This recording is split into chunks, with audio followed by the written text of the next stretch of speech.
This is Democracy Now!, democracynow.org, The War and Peace Report. I'm Amy Goodman. Israel's unrelenting assault on the Gaza Strip has killed over 29,000 Palestinians and injured another 69,000 since October 7th. We begin today's show in the southern Gaza city of Khan Younis, where the Gaza Health Ministry is reporting one of Gaza's largest hospitals, Al-Nasser Hospital, is no longer functional amidst a days-long Israeli raid on the facility over the weekend.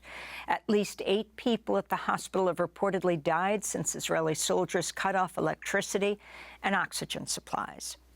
The head of the World Health Organization, Dr. Tedros Adhanom Ghebreyesus, posted on X Sunday, quote, "Nasser Hospital in Gaza is not functional anymore," after a week-long siege followed by the ongoing raid. Both yesterday and the day before, the WHO team was not permitted to enter the hospital to assess the conditions of the patients and critical medical needs, despite reaching the hospital compound to deliver fuel alongside partners. There are still about 200 patients in the hospital. At least 20 need to be urgently referred to other hospitals to receive health care.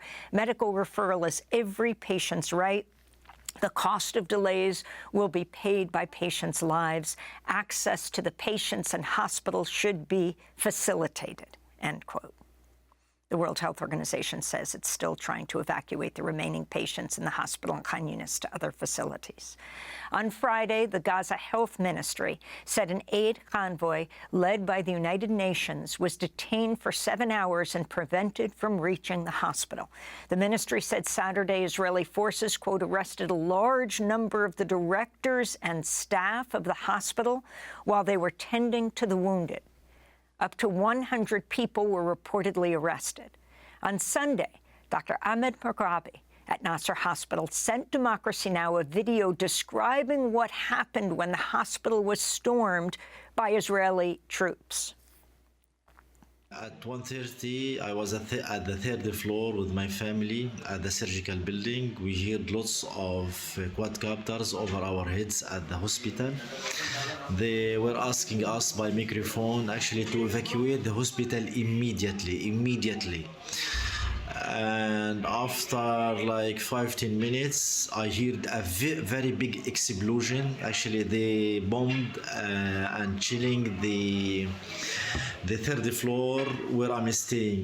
Exactly, they targeted the orthopedic department, and I took my phone. I recording some couple of videos, and I posted on my Instagram how did people as a result of this explosion. It was like chaos, everybody running there and there.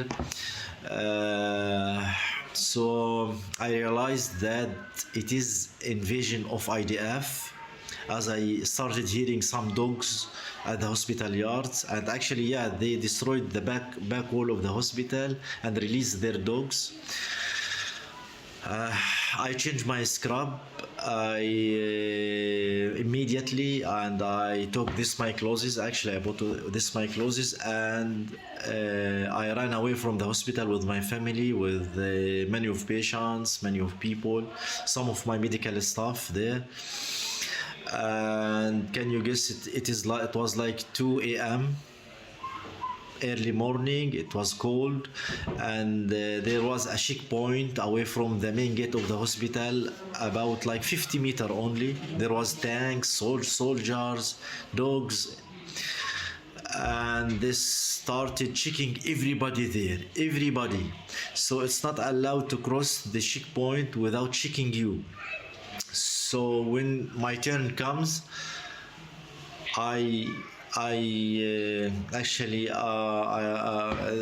they asked me to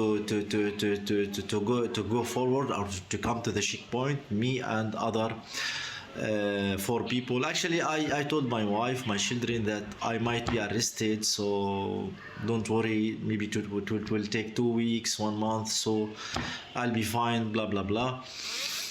And they asked us to look at the camera, big camera on front, for 30 minutes. It's not one camera, it's lots of cameras that are there. You have to look forward for 30 minutes, half minute. During this time, actually, they told us actually to move and leave my nurse. My nurse was standing next to me or beside me. And they took my nurse. They asked him to take off all his clothes at this cold.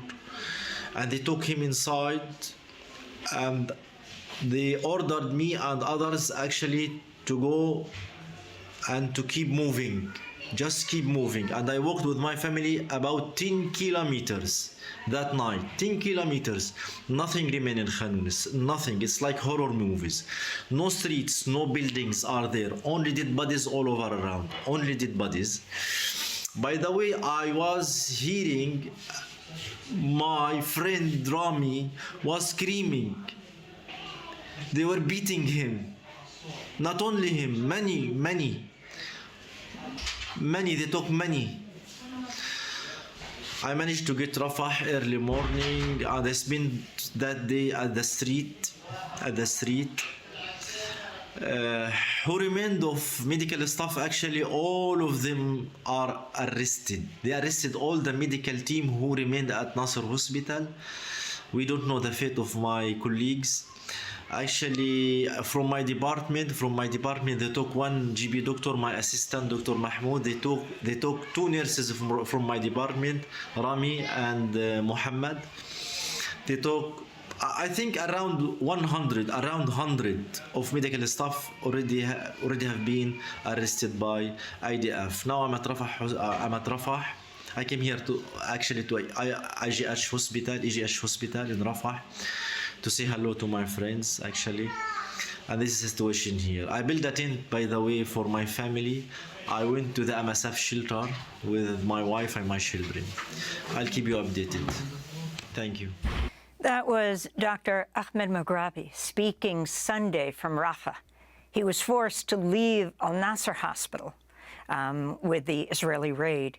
He was the head of plastic surgery there. Last week, Democracy Now! Was able to receive updates from one of the last remaining surgeons inside Nasser Hospital, Dr. Khaled Al-Ser. This is the last video Dr. Al-Ser posted on his Instagram page from Friday evening. This ICU patient have just died because they cut all the electricity at Nasser Medical Hospital. And another 6 patients is awaiting the same fate. We are looking at a dead patient during the days-long Israeli raid on Al-Nasser Hospital this weekend. People were unable to reach Dr. Khaled Al-Ser, raising concerns he had possibly been abducted. This morning, Democracy Now! Was able to reach Dr. Khaled Al-Ser's cousin, Dr. Usaid Al-Ser. He's a Palestinian refugee from Gaza and a surgeon resident in training in Lubbock, Texas. We asked him if he's heard anything from his cousin at Al-Nasser. This is what he shared with us. Hi, this is Dr. Al-Ser. This is just an update about Dr. Khaled Al-Ser, who's my cousin. Yesterday he texted in our group chat where we have a telemedicine group to discuss trauma cases, and he reported that he is relatively okay, and he was not abducted, which is amazing. But it sounds like some of his colleagues were abducted, and some of the patients as well. But he is still in Nasser Hospital taking care of the remaining patients in the orthopedic and burn units. That is Dr. Usaid Al-Ser, cousin of Dr. Khaled Al-Ser, still in Gaza.